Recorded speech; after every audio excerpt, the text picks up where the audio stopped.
지영 씨의 엄마는 지영 씨가 어릴 때부터 지영 씨에게 남편 험담과 신세 한탄을 했습니다. 자신의 편을 들어주지 않으면 불같이 화를 냈습니다. 작은 일부터 중요한 일까지 도움이 필요하면 가장 먼저 지영 씨를 찾았지만 그러면서도 편애하는 건 오빠였습니다. 지영 씨에게 좋은 일이 생기면 입을 삐죽이기도 했습니다. 마치 질투를 하는 것처럼 말이죠. 가끔은 엄마가 너무 버거워 거리를 두려고 하면 죄책감 주는 말들을 쏟아내며 지영 씨의 마음을 약해지게 만들었습니다. 너도 시집가서 엄마가 되면 엄마를 이해할 거다. 엄마는 입버릇처럼 이렇게 말하지만 지영 씨는 결혼을 하고 싶은 생각이 없습니다. 아이를 낳을 생각은 더더욱 없습니다. 이 상처를 절대 대물림하고 싶지 않기 때문입니다. 지영 씨처럼 엄마에게 상처 입은 딸들이 많습니다. 왜 부모인데도 자녀에게 상처를 주는 걸까요? 이런 엄마들에게는 몇 가지 특징이 있습니다. 먼저 정서적으로 미숙합니다. 자기가 견고하지 못해서 딸이 부탁을 거절하면 마치 자신의 존재를 거절당한 것처럼 받아들입니다.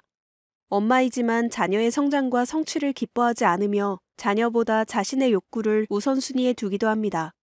그래서 자녀를 돌볼 책임의식을 갖기보다는 도리어 자녀로부터 위안을 얻으려 하거나 욕구를 채워달라는 무의식적 강요를 하죠. 이런 엄마들에게 상처받은 딸들은 엄마와의 관계 단절을 결심하거나 평생 상처를 외면하는 쪽을 택합니다. 가족 전문 심리상담사 노은혜 원장은 도무지 엄마를 이해할 수 없고 고통스럽겠지만 상처를 마주하고 치유하려는 시도를 해야 한다고 말합니다. 가장 큰 이유는 정서적 대물림을 끊기 위해서입니다. 엄마에게 온전한 사랑을 경험하지 못한 딸들은 자녀에게 주는 사랑에도 빗장이 걸립니다. 무의식 중에 자신이 싫어했던 엄마의 행동을 그대로 하기도 하고 그런 자신의 모습을 발견하면 자괴감을 느낍니다. 정서적 대물림을 내 세대에서 끊기 위해서는 상처를 치유해야 합니다. 치유된 상처는 대물림되지 않기 때문입니다. 두 번째는 자신을 지키기 위해서입니다. 상처받은 딸들은 여러 가지 후유증을 겪습니다.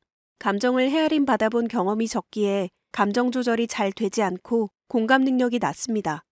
또한 엄마가 채워주지 못해 공허한 내면을 쇼핑이나 성공, 성취에 몰두하여 채우려고 합니다. 외부의 것들로 자기 확신을 채우는 것이죠. 엄마에게 받고 싶었던 욕구를 무의식 중에 상대에게 투사하여 대인관계에 어려움을 느끼기도 하고요. 그럼 어떻게 해야 엄마와의 관계를 개선하고 골마있던 상처를 치유하여 정서적 대물림을 끊을 수 있을까요?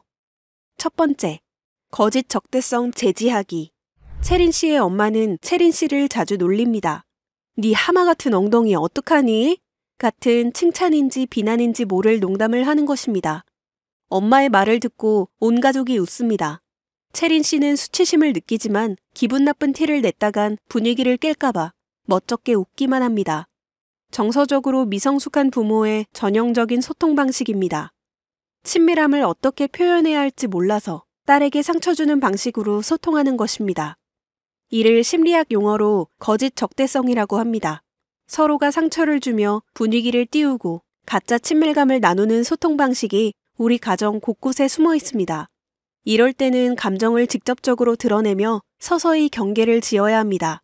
내가 받는 마음의 고통과 넘지 말아야 할 선을 분명히 알려주는 것입니다. 그런 식으로 말하면 기분이 나빠. 하마라고 놀리는 건 하지 말았으면 좋겠어. 처음에는 가족들이 예민하게 군다며 타박했지만 채린 씨가 계속해서 감정을 표현하니 더 이상 상처 주는 말을 하지 않게 됐습니다.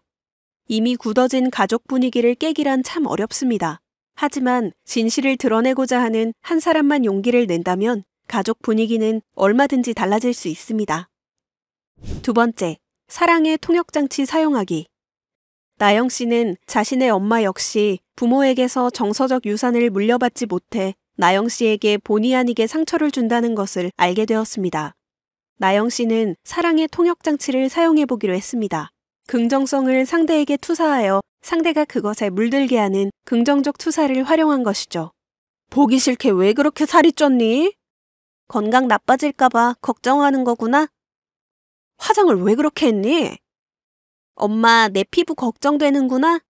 사랑의 통역장치를 사용하면서부터 나영 씨는 부정적인 마음으로부터 자신을 지킬 수 있었고 엄마와의 관계에도 긍정적인 영향을 미쳤다고 합니다. 그래, 내 말이 그 말이다.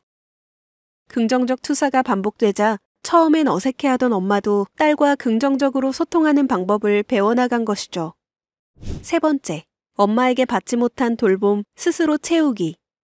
정서적 허기짐은 스스로 채워나갈 수도 있습니다. 자기 돌봄으로 자신이 원하던 부모상을 스스로에게 선물하는 것입니다. 어릴 때 엄마가 해준 따뜻한 밥 한 끼도 먹기 힘들었다면 맛있는 반찬들을 만들고 예쁜 그릇에 담아 정성스럽게 자신에게 대접하고, 가장 외롭고 힘들 때 엄마에게 비난받은 경험이 오랫동안 상처로 남아있다면 스스로를 위로하는 편지를 쓰는 것입니다. 이렇게 우울하고 속상한 건 당연해.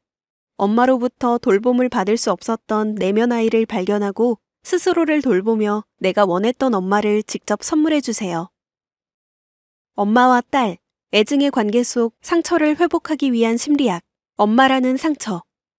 이 콘텐츠가 도움이 되었다면 구독과 좋아요를 눌러주세요.